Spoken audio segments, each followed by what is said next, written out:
In this video, I'm going to show you how to place a limit order on Quantower. Now, the first thing you want to do, you want to open up your chart. So here you can just go top left where you can see the logo. Click on that and click on chart over here under analytics, and it's going to open up your chart. You can then make it bigger, and this is what it's going to look like. Now, for reference, I usually like to open these two panels up, so the kind of the side panel for trading and then this quick trader over here.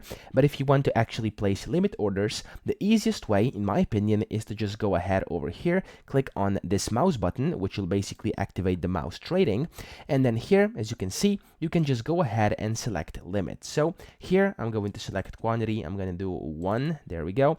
And then here you can just select where you want the limit to be. For example, let's say you want to go ahead and buy. You want to left click wherever you want it. So for example, let's say at this very price over here, so 23,600.